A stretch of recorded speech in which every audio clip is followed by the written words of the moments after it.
Hello friends, இன்னைக்கு நம்ம RRB NTPC எக்ஸாமுக்கு எப்படி படிக்கணும், என்ன ஸ்ட்ராட்டஜிலாம் ஃபாலோ பண்ணால் எக்ஸாம் ஈஸியாக கிளியர் பண்ணலாம், அதே மாதிரி என்ன புக்கை ரெஃபர் பண்ணணும், எவ்வளோ நேரம் படிக்கணும், இதை பற்றின டீட்டெயில்ஸ் எல்லாமே உங்களுக்கு கம்ப்ளீட்டாக சொல்கிறேன். இந்த வீடியோவை கடைசி வரைக்கும் வாட்ச் பண்ணுங்கள், கண்டிப்பாக உங்களுக்கு யூஸ்ஃபுல்லாக இருக்கும். ஓகேவா? ஸோ என்டிபிசியை பொறுத்த வரைக்கும் மொத்தம் எத்தனை செக்ஷன் இருக்குது அப்படின்னாக்கா, maths, reasoning and GK 3 section இருக்குது. ஸோ 3க்குமே எவ்வளோ மார்க்குன்றது உங்களுக்கு நல்லாவே தெரியும், நோட்டீஸில் கொடுத்துருக்காங்க. கரெக்டா? So maths, reasoning, GK. மேக்ஸுக்கு 30 கொஷின் 30 மார்க்கு, ரீசனிங்க்கு 30 கொஷின் 30 மார்க்கு, ஜிகேக்கு 40 கொஷின் 40 மார்க்கு. கரெக்டா? ஸோ இதில் மேக்ஸை பொறுத்தவரை எப்படி படிக்கலாம் அப்படின்னாக்கா, மேக்ஸ்லேயே 2 டாப்பிக்காக பிரிக்கலாம். ஸோ 2 சப்டிவிஷனாக பிரிக்கலாம். ஒன்று என்னன்னா arithmetic and advance maths. So இதில் எதெல்லாம் முக்கியமான டாபிக்ன்றது சொல்கிறேன், அதுலேருந்து எவ்வளோ கொஸ்டின்ஸ்லாம் கேட்பாங்கன்றது சொல்லிடுறேன். அதுக்கேற்ற மாதிரி நீங்கள் உங்கள் ப்ரிப்பரேஷனை வச்சுக்கோங்க. ஓகேவா? அட்வான்ஸ் மேக்ஸை பொறுத்த வரைக்கும் நம்பர் சிஸ்டம், அதுக்கப்புறம் அல்ஜீப்ரா, ட்ரிக்னாமெட்ரி, ஜாமெட்ரி, மென்சுரேஷன். ஓகேவா? இதெல்லாம் சேர்ந்தது தான் அட்வான்ஸ் மேக்ஸ்ன்றது. ஓகேவா? அரித்மெட்டிக்ல எதெல்லாம் முக்கியமான டாபிக்ன்றது சொல்கிறேன். பர்சன்டேஜ், அதுக்கப்புறம் profit and loss, simple interest and compound interest, time and work. இந்த டைம் அண்ட் ஒர்க்லேயே பைப்ஸ் அண்ட் சிஸ்டம் வந்துடும். அதுக்கப்புறம் டைம் அண்ட் டிஸ்டன்ஸ். ஸோ இதில் பார்த்தீங்கன்னா ட்ரெயின்ஸு, போட்ஸு இதுவும் சேர்ந்து வந்துடும். ஓகேவா? அதுக்கப்புறம் ஸ்டாட்டிஸ்டிக்ஸு, ப்ராபபிலிட்டி. இதுல இருந்தெல்லாம் கண்டிப்பா கொஸ்டின்ஸ் உங்களுக்கு இருக்கும். ஓகேவா? ஸோ இந்த அட்வான்ஸ் மேக்ஸ்ல இருந்து கண்டிப்பா ஒரு 10 கொஸ்டின்ல இருந்து 12 கொஸ்டின் உங்களுக்கு ஷியூரா இருக்கும். அதே மாதிரி அரித்மெட்டிக்ல இந்த டாபிக்ல இருந்து மட்டுமே பாத்தீங்கன்னா 15 to 18 கொஸ்டின்ஸ் உங்களுக்கு இதுல இருந்து மட்டுமே வந்துடும். இது போக ரிமைனிங் சிம்பிளிஃபிகேஷன், அதுக்கப்புறம் பாத்தீங்கன்னா surds and indices, average, ages, mixture and alligation, so ratio and proportion, இந்த டாபிக்ல இருந்தெல்லாம் ரிமைனிங் ஒரு 3 to 4 கொஸ்டின் கிட்ட கேட்பாங்க. ஓகேவா? ஸோ இதெல்லாம் முக்கியமான டாபிக். ஃபர்ஸ்ட் இதெல்லாம் கவர் பண்ணிட்டு அதுக்கப்புறம் ரிமைனிங் மற்ற டாபிக்லாம் போங்க. ஓகேவா? ஸோ மேக்ஸை ஃபர்ஸ்ட் படிக்கும்போது இதனுடைய பேசிக் கான்செப்ட்லாம் ஃபர்ஸ்ட் நீங்க கவர் பண்ணிட்டு அதுக்கப்புறம் என்ன பண்ணணும்னா, நீங்க ப்ரீவியஸ் இயர் கொஸ்டினை கோ த்ரூ பண்ணுங்க. ப்ரீவியஸ் இயர் கொஸ்டினுக்கு பாத்தீங்கன்னாக்கா பினாக்கிள் மேக்ஸ்,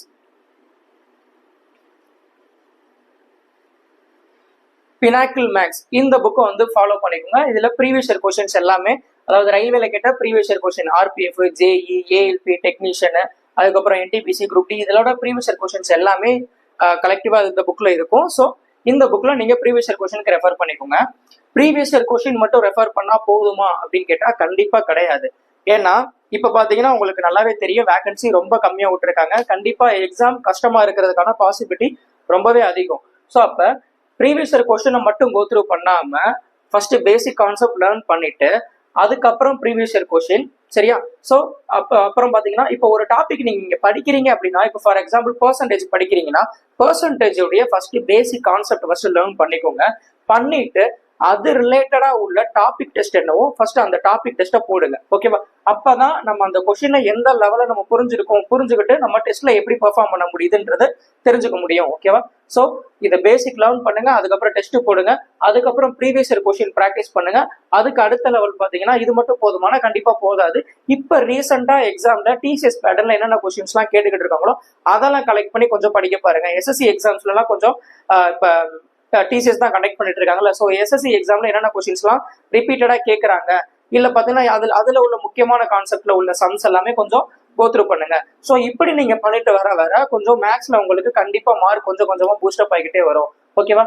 அது போக டெய்லியும் நீங்க ஒவ்வொரு டாபிக் முடிக்கும் போது நீங்க டாபிக் டெஸ்ட் போட்டிருக்கணும். அதே மாதிரி செக்ஷனல் டெஸ்ட் போடணும். டெஸ்ட் நீங்க எவ்வளோக்கு எவ்வளோ நீங்க அதிகமா போறீங்களோ அவ்வளோக்கு எவ்வளோ பாத்தீங்கன்னா உங்களுக்கு மார்க்கும் பூஸ்டப் ஆகும். அதே மாதிரி பாத்தீங்கன்னா உங்களுக்கு டைம்குள்ள ஒரு சம்மை எப்படி முடிக்கலான்ற அந்த டைம் மேனேஜ்மெண்ட்டும் உங்களுக்கு வந்து வந்துடும். ஓகேவா? ஸ்பீடும் அதே மாதிரி இம்ப்ரூவ் ஆயிரும். இவ்வளவு விஷயமும் நீங்க டெஸ்ட் போடும்போது மட்டும்தான் இம்ப்ரூவ் ஆகும். அதனால டெஸ்ட்டை நீங்க ஃப்ரீக்வெண்டா வச்சுக்கோங்க.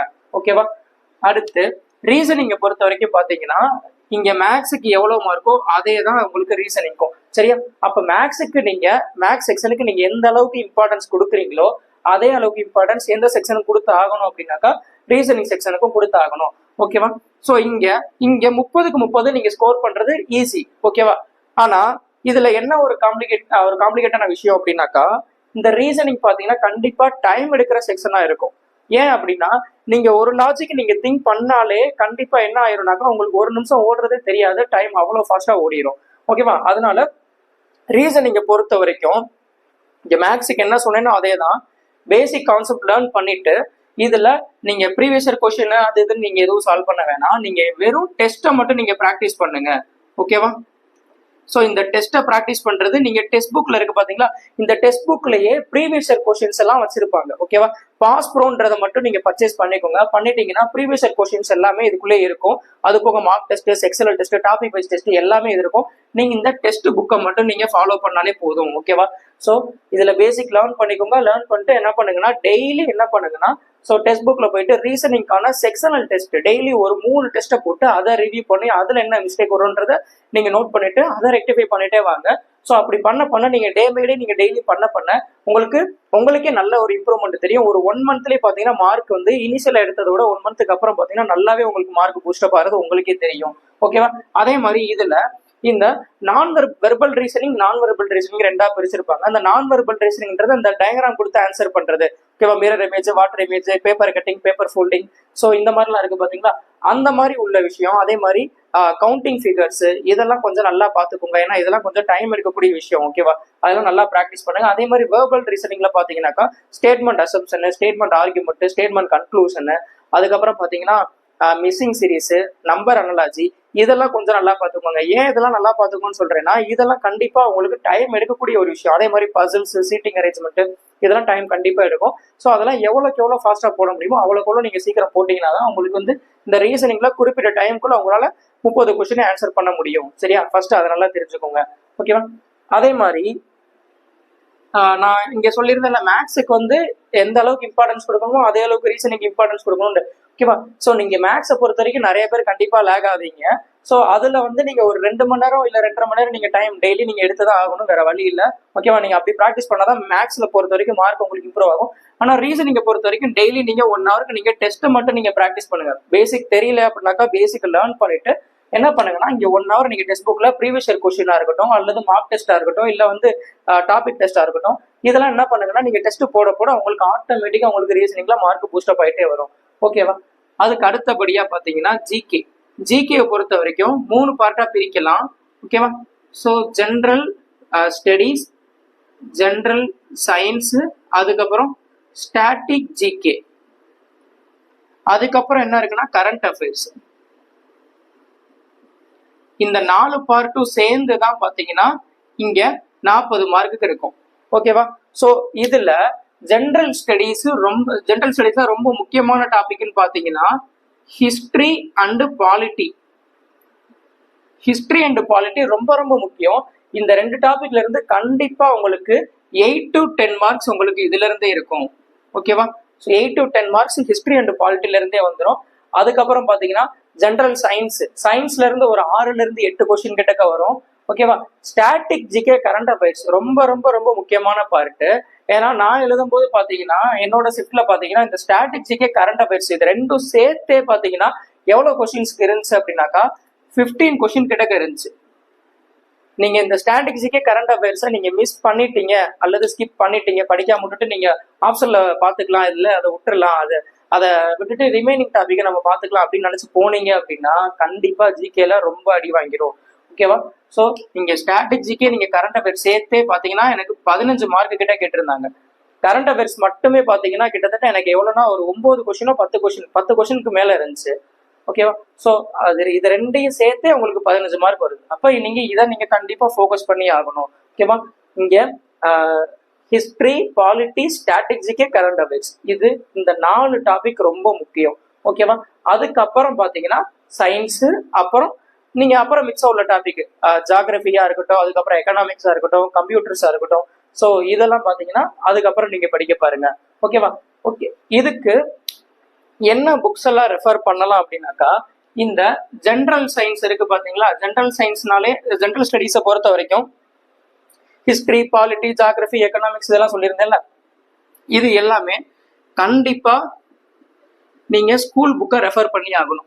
உங்களுக்கு நீங்க நிறைய கான்செப்ட் நல்லா டீப்பா படிக்கணும் அப்படின்னாக்கா ஸ்கூல் புக்ல நீங்க 6th இருந்து நீங்க 10th வரைக்கும் நீங்க கண்டிப்பா படிச்சா மட்டும்தான் உங்களுக்கு இந்த டாபிக்ல நல்லா ஸ்ட்ராங் ஆக முடியும், நிறைய கான்செப்ட் நீங்க தெரிஞ்சுக்க முடியும்.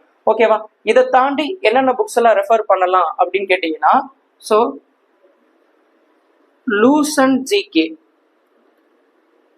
அதுக்கப்புறம் பாத்தீங்கன்னாக்கா காட்ஃபாதர் நியான் கிளாஸஸ்னு இருக்கும். இந்த காட்ஃபாதர் புக்லயும் 3 புக்கு போட்டிருப்பாங்க.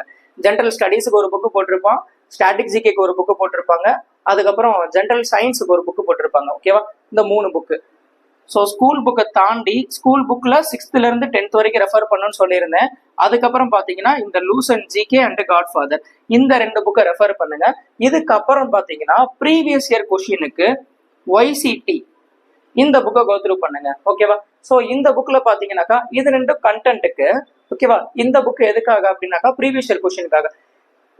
ரயில்வே எக்ஸாம்ஸ்ல நடந்த கொஸ்டின்ஸ் எல்லாமே பாத்தீங்கன்னா கலெக்டிவா இந்த புக்ல வச்சிருப்பாங்க.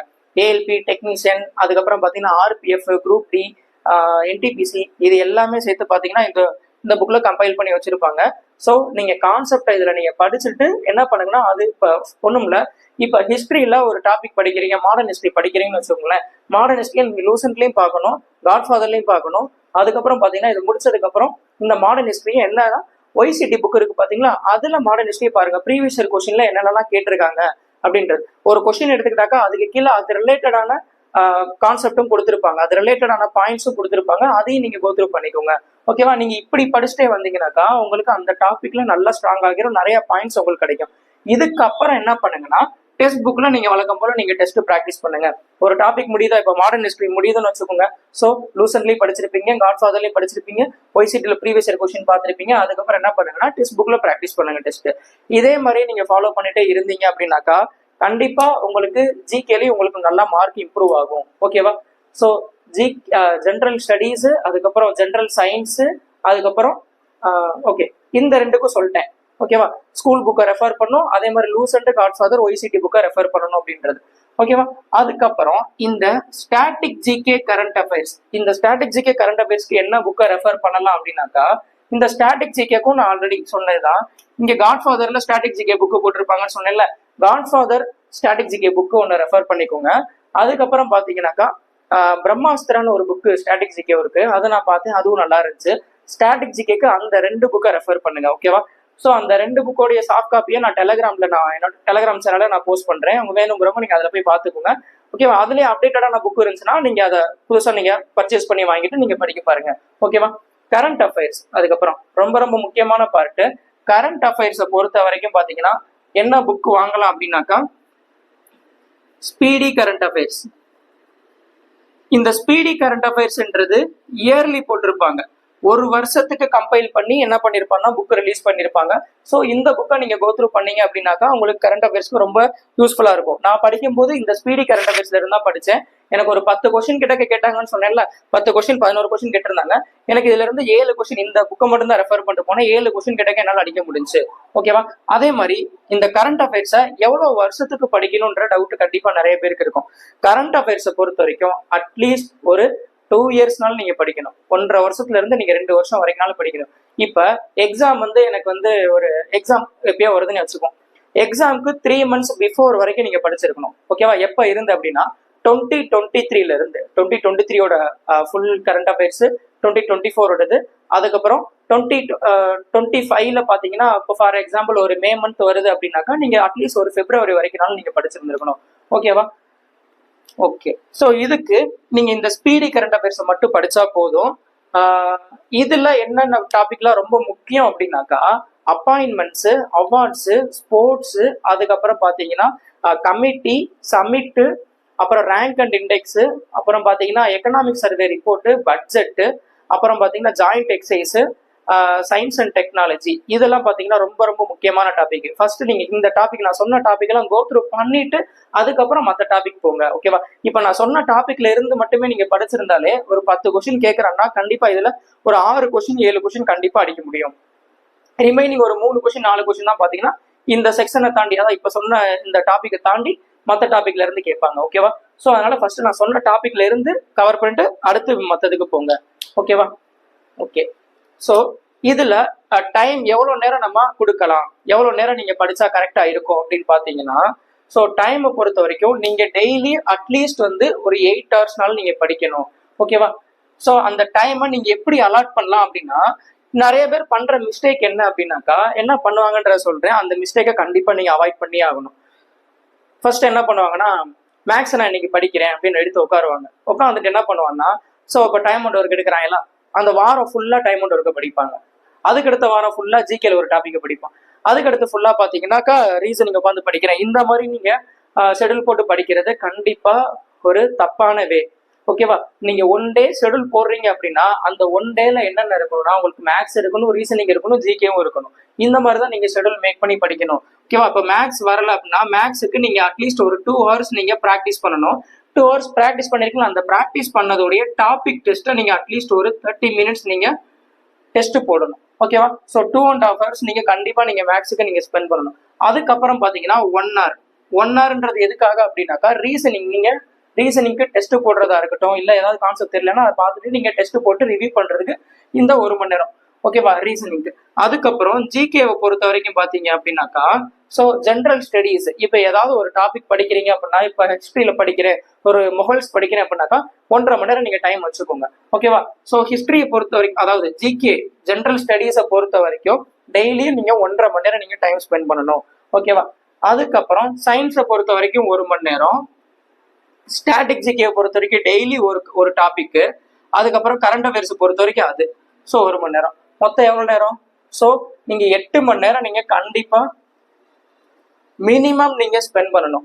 இந்த 8 மணி நேரம் நீங்க படிக்கிறதுக்கு ஸ்பெண்ட் பண்ணிட்டு அதுக்கப்புறம் ஒரு 1/2 மணி நேரத்துல இருந்து 1 மணி நேரம் உங்களோட ரிவிஷனுக்கு நீங்க ஸ்பெண்ட் பண்ற டைமா இருக்கணும்.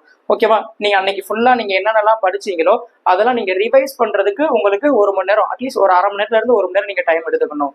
ஓகேவா? ஓகே. ஸோ இதே மாதிரி நீங்க ரெகுலரா நீங்க ஃபாலோ பண்ணிட்டே வந்தீங்கன்னா கண்டிப்பா உங்களுக்கு மார்க் வந்து இம்ப்ரூவ் ஆகும். அதே மாதிரி நீங்க 5 டேஸ் வந்து இதை படிக்கிறத வச்சுக்கோங்க. அதாவது 5 டேஸ், ஒரு வாரத்துக்கு ஒரு 6 நாள் இதை படிக்கிறத வச்சுக்கோங்க. வச்சுட்டு நீங்க சண்டே வந்து என்ன வச்சுக்கோங்கன்னா, சண்டே பாத்தீங்கன்னா லைவ் டெஸ்ட் போடுவாங்க. லைவ் டெஸ்ட் ஆலிவ் போர்ட் லைவ் இந்த மாதிரிலாம் நிறைய லைவ் போடுவாங்க. சரியா? அதுல லைவ் டெஸ்ட் ஒன்று போட்டுட்டு ரிவ்யூ பார்த்துட்டு அதுக்கப்புறம் என்னன்னா, இந்த வாரம் ஃபுல்லா நீங்க படிச்சதை ஃபுல்லா என்ன பண்ணுங்கன்னா ரிவைஸ் பண்ணுங்க. ஸோ நீங்க அப்படி பண்ண உங்களுக்கு என்ன ஆகும்னா, உங்களுக்கு நீங்க படிக்கிறது பெரிய விஷயம் கிடையாது, படிச்சது எந்த அளவுக்கு உங்களுக்கு ஞாபகத்துல இருக்கோ அது அதை விட ரொம்ப ரொம்ப முக்கியம். ஓகேவா? ஞாபகத்துல இருந்தாதான் கொஸ்டின், ஒரு எக்ஸாம்ல ஒரு கொஸ்டின் கேட்கும் போது நீங்க அங்க வந்து நீங்க அப்ளை பண்ண முடியும். ஸோ அப்ப கண்டிப்பா உங்களுக்கு ஞாபகத்துல இருக்க ரொம்ப ரொம்ப அவசியம். அப்போ கண்டிப்பா நீங்க ரிவைஸ் பண்ணிக்கிட்டே இருக்கணும். ஓகேவா? நீங்க 1 மணி நேரம் படிச்சாலும் சரி, அதை நீங்க எப்ப கேட்டாலும் உங்களுக்கு சொல்ல தெரியணும். அந்த அளவுக்கு நீங்க எப்ப நீங்க வந்து தெளிவா இருக்கீங்களோ அதுதான் உங்களுக்கு ரொம்ப பயனுள்ளதா இருக்கும். ஸோ அப்ப வந்து நீங்க படிச்சதை நிறைய டைம், எவ்வளவு டைம் எப்பெல்லாம் உங்களுக்கு ஃப்ரீயா இருக்கோ, இல்ல அந்த டாபிக்லாம் எப்பெல்லாம் உங்களுக்கு மறந்து போதோ அப்பெல்லாம் என்ன பண்ணுங்கன்னா ஒரு டைம் ரிவைஸ் பண்ணிக்கிட்டே இருங்க. அப்பதான் உங்களுக்கு ஞாபகத்திலே இருக்கும். ஓகேவா? ஸோ அப்ப சண்டே என்ன பண்ணிக்கோங்கன்னா, இந்த டாபிக் எல்லாம் படிச்சதை ஃபுல்லா, அதாவது இந்த 6 நாள் படிச்சதை ஃபுல்லா என்ன பண்ணுங்கன்னா கம்ப்ளீட்டா ரிவைஸ் பண்ணுங்க. ஓகேவா? ஓகே. வெறும் ஜிகே மட்டும் டெய்லி எடுத்துட்டு உட்காந்துராதீங்க, மேக்ஸ் மட்டும் எடுத்துட்டு உட்காந்துராதீங்க. ஸோ இன்னைக்கு ஃபுல்லா இந்த டாபிக் தான் பாக்குறேன் அப்படின்னு உட்காந்துக்காதீங்க. ஒரு நாளைக்கு பாத்தீங்கன்னா இந்த எல்லா டாபிக்குமே உங்களுக்கு கவர் ஆயிருக்கணும். ஓகேவா? அந்த மாதிரி வச்சுக்கோங்க. ஓகேவா? ஸோ நான் எழுதும் போது எனக்கு மேக்ஸ் ரீசனிங் எந்த அளவுக்கு ஹெல்ப்ஃபுல்லா இருந்துச்சு அப்படின்னா, நான் இந்த மேக்ஸும் ரீசனிங்கும் சேர்த்தே பாத்தீங்கன்னா 100 மார்க்குக்கு, மொத்தம் மேக்ஸ் ரீசனிங் ஜிகே 3 சேர்த்து 100 மார்க்குக்கு. ஏன்னா இதுலயே நீங்க நான் எவ்வளவு எடுத்திருந்தேன்னா இதுல 55+ எடுத்திருந்தேன். ஓகேவா? இதுல எனக்கு 55+ எடுத்திருந்தனால பாத்தீங்கன்னா ஜிகேல நான் ஒரு கம்மியான மார்க், ஒரு 20 மார்க் நான் பாதிக்கு பாதி எடுத்திருந்தா கூட எனக்கு என்ன ஆயிரும்னாக்கா ஒரு 75 மார்க் வந்துடும். ஸோ நார்மலைசேஷன் பார்க்கும்போது உங்களுக்கு ஒரு 80 கிட்ட வந்துடும் வச்சுக்கோங்களேன். ஸோ அப்ப இங்க மேக்ஸும் ரீசனிங்கும் தான் உங்களுக்கு ரொம்ப ரொம்ப ரொம்ப ஒரு முக்கியமான ஃபேக்டரா இருக்கும். ஓகேவா? நீங்க இந்த 2 செக்ஷன்ல கண்டிப்பா இன்கரெக்ட் விட்டுறக்கூடாது. சரியா? இங்க எவ்வளோக்கு எவ்வளோ நீங்க மேக்சிமமா மார்க் ஸ்கோர் பண்ண முடியுமோ அவ்வளோக்கு எவ்வளோ ஸ்கோர் பண்ணி வச்சாதான் உங்களுக்கு கட் ஆஃப் கிளியர் பண்றதுக்கான பாசிபிலிட்டி உங்களுக்கு அதிகமாகும். ஓகேவா? இந்த 2 செக்ஷன் சேர்த்து 60க்கு நீங்க 60மே எடுக்க முடியும். ஓகேவா? பட் 55 பிளஸ் நீங்க மினிமம் நீங்க எடுத்திருந்தீங்கன்னா உங்களுக்கு ஈஸியா கட் ஆஃப் கிளியர் பண்றதுக்கான பாசிபிலிட்டி அதிகமாகும். இங்க நீங்க 40க்கு பாத்தீங்கன்னா இங்க நீங்க ஒரு 25 பிளஸ் நீங்க எடுத்திருந்தாதான் உங்களுக்கு எவ்வளவு வரும்? 55 பிளஸ் 25 உங்களுக்கு ஒரு 80 பிளஸ்னால வரும். ஸோ இப்போ இருக்கிற கம்மியான வேகன்சிக்கு பாத்தீங்கன்னா நீங்க ஒரு 80க்கு மேல நீங்க மார்க் வச்சிருந்தீங்க, அதாவது 100க்கு ரா ஸ்கோர் நீங்க 80க்கு மேல நீங்க மார்க் வச்சிருந்தீங்க அப்படின்னாக்கா சேஃபர் ஜோன்ல இருக்கீங்கன்னு சொல்லலாம். ஓகேவா? ஏன்னா இந்த டைம் பாத்தீங்கன்னா கொஸ்டின் எப்படி செட் பண்ணுவாங்கன்றது தெரியாது, ஈஸியா இருக்குமா கஷ்டமா இருக்குமா என்ன எதுவுமே தெரியாது. பட் ஒன்னே ஒண்ணு, வேகன்சி ரொம்ப ரொம்ப கம்மியா இருக்கு. கண்டிப்பா ரயில்வேக்கு அப்ளை பண்றவங்களோட கவுண்ட் பாத்தீங்கன்னா ரொம்பவே அதிகமா இருக்கும். சரியா? அப்படி பார்க்கும்போது அவன் அத்தனை பேரையும் ரிஜெக்ட் பண்ணோம் அப்படின்னாக்கா கொஸ்டின் ஓரளவுக்கு ஸ்டாண்டர்டா தான் வைப்பான், இல்ல கஷ்டமா தான் வைப்பான். ஓகேவா? ஓரளவுக்கு ஈஸியா கேட்டாங்கன்னு வச்சுக்கோங்களேன், கட் ஆஃப் ரொம்ப அதிகமா போயிடும். ஓகேவா? ஸோ கண்டிப்பா என்னோட கணிப்பு என்னன்னா கண்டிப்பா இந்த டைம் வந்து கொஞ்சம் டஃபா இருக்கிறதுக்கான வாய்ப்பு இருக்கு.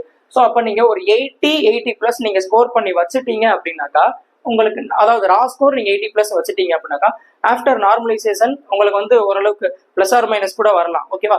ஸோ ஈஸியான ஷிஃப்டா இருந்தா ரெடியூஸ் ஆகிறதுக்கும் வாய்ப்பு இருக்கு, கஷ்டமான ஷிஃப்டா இருந்துச்சுன்னா இன்க்ரீஸ் ஆகிறதுக்கு வாய்ப்பு இருக்கு. ஓகேவா? ஸோ அப்போ பார்க்கும்போது உங்களுக்கு கொஞ்சம் முன்ன பின்ன வந்துச்சுன்னு வச்சுக்கோங்களேன், கட் ஆஃப் உங்களுக்கு ஈஸியா கிளியர் ஆயிரும். ஓகேவா? நீங்க இங்கேயே நீங்க கம்மி ஆயிருச்சுன்னு வச்சுக்கோங்களேன், இங்கேயே உங்களுக்கு 60க்கு ஒரு 50க்கு கீழே நீங்க ஸ்கோர் பண்ணிட்டீங்க அப்படின்னா நீங்க அதை காம்பன்சேட் பண்றதுக்கு நீங்க ஜிகே போர்ஷன் நீங்க அதிகமா நீங்க மார்க் எடுக்கிற மாதிரி இருக்கும். ஜிகேல நம்ம என்ன படிச்சாலும் சரி அங்க கொஸ்டின் பாத்தீங்கன்னா ஒரு மாதிரிதான் இருக்கும். ஸோ நம்மளுக்கு பாத்தீங்கன்னா ஒரு 40க்கு 30 எடுக்கிறதுன்றதே ஒரு பெரிய விஷயமா இருக்கும். ஓகேவா? இங்க வந்து 40க்கு 30 எடுக்கிறதே ஒரு பெரிய விஷயம். பட் இங்க 60க்கு 60யுமே எல்லாராலும் எடுக்க முடியும். ஸோ அப்ப இது ரெண்டுலயுமே இன்கரெக்ட் வராம பாத்துக்கோங்க. ஏன்னா நீங்க தப்பு விட்டுட்டீங்க அப்படின்னாலே உங்களுக்கு மார்க் நல்லா அடியாகிரும். ஓகேவா? சேர்த்து நீங்க கரெக்டான கொஸ்டினுக்கு நீங்க சேர்த்து வச்ச மார்க்கையும் சேர்த்து இறக்கி விட்டுரும். அதனால இந்த 2 செக்ஷன்லயும் இன்கரெக்டா முடிஞ்ச அளவுக்கு அவாய்ட் பண்ண பாருங்க. மேக்சிமம் மார்க் இந்த 2 செக்ஷன்லயும் ஸ்கோர் பண்ண பாருங்க. ஓகேவா? சோ இது ஏன் சொல்றேன்னா என்னோட எக்ஸ்பீரியன்ஸ்ல நான் எப்படி கிளியர் பண்ணேன் அப்படின்னாக்கா மேத்ஸ் ரீசனிங்ல நல்லா நான் மார்க் நான் ஏத்தி வச்சுட்டேன். அதை ஏத்தி வச்சதான் எனக்கு வந்து கட் ஆஃப் கிளியர் பண்ணி போஸ்டிங் கிடைக்கிறதுக்கு காரணமா இருந்துச்சு. ஓகேவா? ஓகே. அதே மாதிரி ஸோ இந்த டைம் பார்த்தீங்கன்னா வேகன்சி வந்து ரொம்ப ரொம்ப கம்மியா இருக்கு, நம்மளால அடிக்க முடியுமோ கிளியர் பண்ண முடியுமா முடியாதா அப்படின்ற எந்த ஒரு ஆசோலேஷனும் வேணாம். ஓகேவா? 1000ல் ஒருவன்ற மாதிரி இந்த 436ல நீங்க கண்டிப்பா ஒருத்தரா வர முடியும். ஓகேவா? ஸோ அந்த நம்பிக்கையோட படிங்க. இந்த 436 வேகன்சில நம்ம ஒருத்தரா வர்றதுக்கு நம்ம என்னெல்லாம் பண்ணணும், எவ்வளவு எஃபோர்ட் பண்ணணும், என்னெல்லாம் பண்ணா நம்மளை வந்து எக்ஸாம் கிளியர் பண்ணலாம் அப்படின்றதுக்கான ஸ்ட்ராட்டஜியை தெரிஞ்சு எதை ஃபர்ஸ்ட் என்னென்ன தெரிஞ்சுக்கணும் அப்படின்னா எதை படிக்க கூடாதுன்ற விஷயத்த நீங்க தெரிஞ்சுக்கிட்டாலே நீங்க அதை ஸ்கிப் பண்ண ஆரம்பிச்சிருவீங்க. அதை ஸ்கிப் பண்ணிட்டு எது தேவையோ நீங்க அதை நோக்கி போக ஆரம்பிச்சிருவீங்க. ஓகேவா? ஃபர்ஸ்ட் நீங்க அதை ஐடென்டிஃபை பண்ணுங்க. ப்ரீவியஸ் கொஸ்டின் நிறைய அனலைஸ் பண்ண பாருங்க. ரீசெண்டா உள்ள டிசிஎஸ் பேட்டர்ன்லாம் என்னென்னலாம் கேட்டுக்கிட்டு இருக்கா, எந்தெந்த டாபிக்லாம் இம்பார்ட்டன்ஸ் கொடுத்து கேட்டுக்கிட்டு இருக்கான்றதெல்லாம் கொஞ்சம் கோத்ரூ பண்ணிக்கோங்க. அதெல்லாம் அனலைஸ் பண்ணி படிக்க ஆரம்பிச்சாலே கண்டிப்பா உங்களுக்கு மார்க் வந்து பூஸ்டப் ஆக ஆரம்பிச்சிடும். அதே மாதிரி ஸோ இப்போயே என்ன பண்ணாதீங்க அப்படின்னாக்கா cut off NTPC 2024 expected cut off அந்த மாதிரிலாம் உட்காந்து சர்ச் பண்ணிட்டுலாம் இருக்காதீங்க. ஓகேவா? அதெல்லாம் waste of time. Cut off என்னன்றது இன்னும் யாருக்குமே தெரியாது. ஓகேவா? கட் ஆஃப்ன்றது எதை வச்சு வரும்னா எக்ஸாம் எழுதுனதுக்கு அப்புறம் தான் நம்மளுக்கு என்னன்றதே தெரியும். ஓகேவா? அதுக்குன்னு ஒரு ஃபார்ம்ல வச்சிருப்பான், எத்தனை பேர் அப்ளை பண்ணி எத்தனை பேர் வந்து எழுதியிருக்காங்க. ஓகேவா? அதுல ஈஸியான ஷிஃப்ட் என்ன, கஷ்டமான ஷிஃப்ட் என்ன, அதுல வந்து ஆவரேஜ் மார்க் என்ன, average easiest shift, average toughest shift, இவ்வளவு இதெல்லாம் வச்சு ஒரு ஃபார்முலா மேக் பண்ணி அதுக்கப்புறம் தான் கட் ஆஃப்ன்றதே வரும். அதனால சும்மா எதுலையும் போயிட்டு கட் ஆஃப் எவ்வளவு இருக்கோ என்னென்னலாம் தேடுறதை விட்டுட்டு நம்ம கட் ஆஃபை கிளியர் பண்றதுக்கு என்னெல்லாம் நம்ம ஸ்ட்ராட்டஜி ஃபாலோ பண்ணணும், என்னெல்லாம் நம்ம படிக்கணும் அப்படின்றத கொஞ்சம் பார்த்துட்டு அதை படிக்க பாருங்க. கண்டிப்பா எவ்வளவு கம்மியான வேகன்சி இருந்தாலும் சரி உங்களால கண்டிப்பா கிளியர் பண்ண முடியும். நம்பிக்கையோட படிங்க, கண்டிப்பா கிளியர் பண்ணிடலாம். ஓகேவா? ஸோ இது இப்போ இந்த ஸ்ட்ராட்டஜி ரிலேட்டடா உங்களுக்கு என்ன டவுட் இருந்தாலும் சரி நீங்க கமெண்ட் பண்ணுங்க, நான் அதுக்கான ரெஸ்பான்ஸ் பண்றேன், உங்களுக்கு அதுக்கான சொல்யூஷன் கொடுக்குறேன். ஓகேவா? தேங்க்யூ.